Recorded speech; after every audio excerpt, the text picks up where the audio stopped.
Hello, vlog friends. Today I'd like to pick up on this topic of expertise that both Matt and Rachel have been talking about, and sort of this idea trusting the experts and what that means, and then also kind of circle back around to incentives, which is a thing that Andy talked a little bit about in his video. And I want to talk about how, in thinking about when we trust the experts, it's not necessarily just when we're trying to determine whether or not we should make policy with climate change in mind, or, how to steer the direction of the public during the pandemic. But we really rely on expertise, or at least other people's knowledge, all the time when we're making decisions in our daily lives. Things as simple as like, which earbuds should I buy, or what movie should I see this weekend,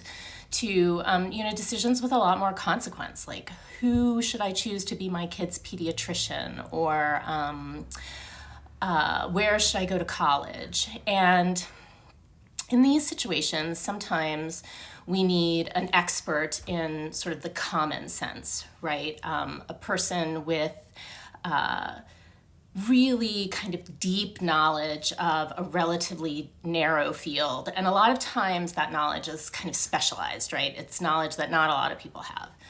Other times we just kind of need someone who's maybe like 1 hour smarter than us, right? Like someone who has used those earbuds or seen that movie. And sometimes we need both, and maybe those are the hardest cases. But in general, one of the places where we find that expertise or that knowledge when we need it is in the form of a review. That's where that knowledge kind of circulates.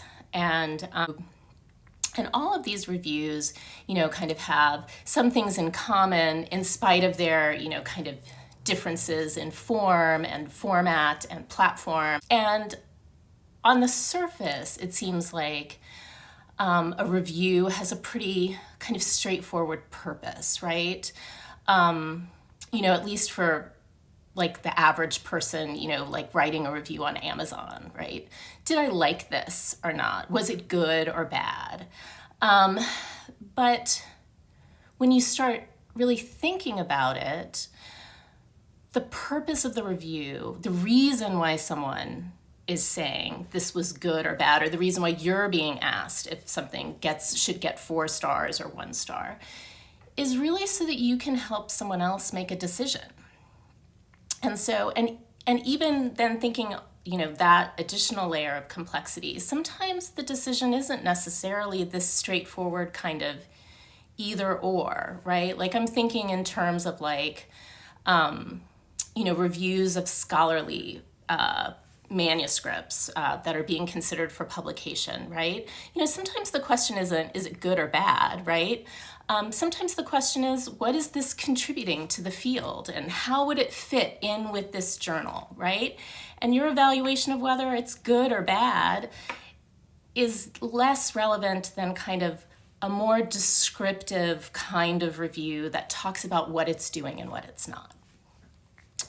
And so, just kind of thinking about that, like just kind of the complicated purposes that reviews might serve, and how those purposes are maybe sometimes obscure or not necessarily present in the mind in the way that that they might be. But then also thinking about the different audiences for reviews, right? Like, so thinking about my own work that I've been doing over the last several months. I write reviews for an arts publication. I write about dance. And obviously, one audience for my review is, the audience, the people who are going to go see these performances, right? And maybe helping them answer the question, should I go see this or not, right? But then, another audience are, the artists themselves. Like, they want to know what went well, what worked, what didn't, what might be improved, that sort of thing. And then there are funding organizations or organizations that provide support to these artists. Is this an organization worth supporting? What kind of resources do they need? How are they using those resources?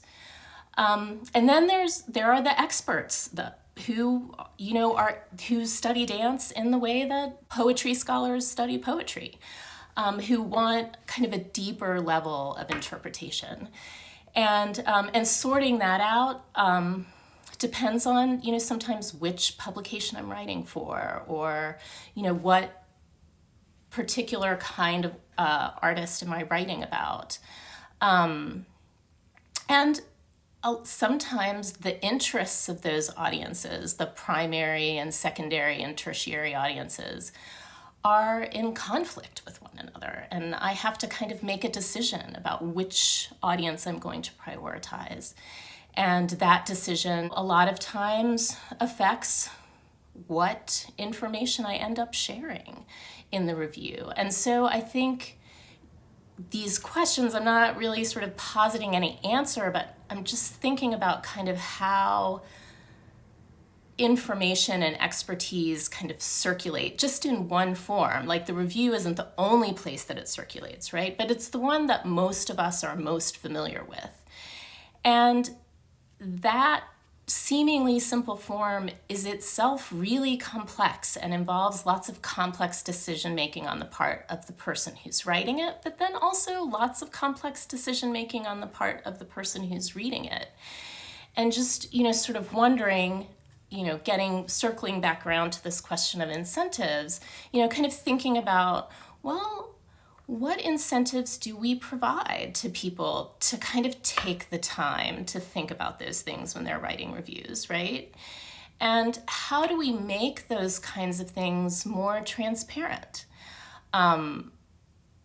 Both, kind of on the part of the person who's maybe writing, like, what kind of expertise do I have and how did I come by that expertise? Thinking about, like, just something as simple as the verified buyer scenario on Amazon to us. But then also, who are you writing it for, right? And what kind of use are you expecting people to make of this information that you're including? Anyway, those are just some of the things that I've been thinking about, particularly in the context of review and writing reviews as someone with a certain level of expertise who is writing for ultimately what I think of as a non-specialist audience, and also thinking about how the decisions that I make about what I write about and how I write about it, how those kind of contribute to kind of historic and systemic inequalities about what people pay attention to and what they don't, maybe, which are, conversations maybe for another video. Bye, vlog friends. Stay safe.